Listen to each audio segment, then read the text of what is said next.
Hello, students. I am here to give a short lecture on how the United States ended up with our system of federalism. Um, First, what I'd like to do is go ahead and discuss what federalism is, what it entails. Second, to look at some of the political and historical events that led the founders to design a system of federalism. And then finally, to wrap this micro lecture up, we're going to go ahead and look at what have been some of the challenges to federalism. This is going to be an important concept because it will be an essential notion that will be applicable to many of the future chapters we cover in this course. It'll be applicable from civil rights and civil liberties to Congress and the presidency and everything in between. So, I'd like to kind of get going on discussing, sort of looking at this from a sort of a political cartoon, and this guy is pointing to another gentleman here and stating, look, the American people don't want to be bossed around by federal bureaucrats.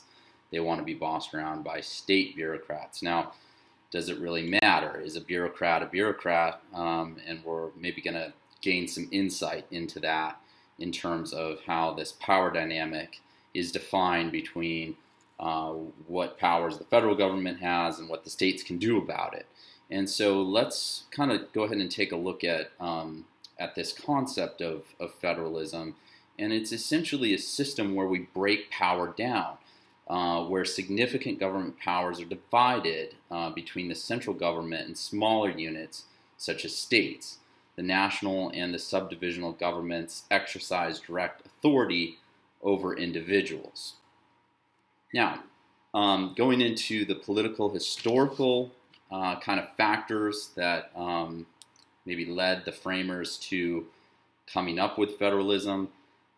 They may have wanted or envisioned a more aristocratic republic rather than a democratic one, but the framers would soon discover that Americans themselves would undertake the necessary actions to create a more democratic republic. And we should, it's important for us to keep in mind that Americans at that time simply would not tolerate an aristocratic form of government. So, what did this mean? Well, it meant that the framers were limited to considering only a republican form of government. That's a lowercase r there, a democratic republic. The framers were also limited by the fact that there existed 13 states, with still more states to be added.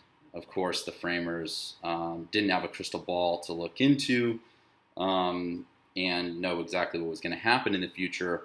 But these are some important historical factors to take into consideration. The sheer size of America at that time, the 13 colonies taken together were larger than France or Great Britain. And so federalism plays out nicely when you need to have a strong central government, but allow the states to retain some powers. And this leads us to kind of tease up the anti-federalists versus the federalists, these debates. And the anti-federalists, our first sort of documents in this country were the Articles of Confederation. Now, there are certainly weaknesses that existed within that document. Chief among those weaknesses were the fact that there was no right to tax the states, and the weak federal government could only ask. So good luck with that. If you're just simply asking to, have people pay their taxes, that probably isn't going to work out very well.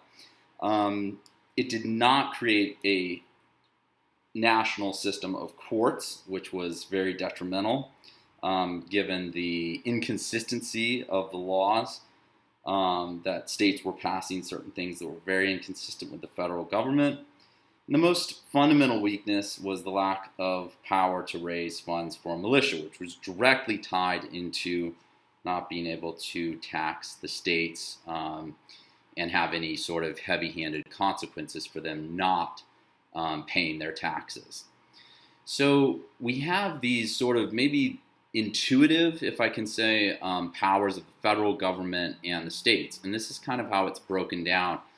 The national government has jurisdiction over coining money, setting standards for weights and measures, making uniform nationalization laws, admitting new states, post offices, and the declaration of war, which is held by Congress. However, they have not used that or leveraged that power since World War II. Now, the states have some powers that are reserved for them under the 10th Amendment, and they can pass laws governing such activities as crimes, contracts.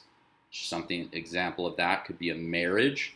A marriage is a contract. Different states have different applicable contracts for that in terms of divorce laws that are on the books. California, as an example, has a 6-month cooling off period for divorce, whereas other states, a divorce from date of finalization to date of filing to date of finalization can be as little as 30 days. States retain powers under their curriculum for education, under K-12, intrastate transportation, and land use, just to name a few. Now, I'd like to wrap this up, as I noted at the outset, with discussing some of the challenges to federalism today. The Affordable Care Act and the individual mandate. President Trump had passed this individual mandate, doing away with the individual mandate for a time period, and then some states were able to pass laws to retain that individual mandate on health care coverage, and California was one of those states that did that. And some states have decided to eliminate the individual mandate. So that has been some challenges in terms of major national legislation that has been passed with the Affordable Care Act. Certainly it's undoubtedly so that there have been mixed messages by the Supreme Court on medical marijuana and death with dignity laws. More recently, abortion and the overturning of Roe v. Wade have been challenges for the states. And this will conclude my micro lecture.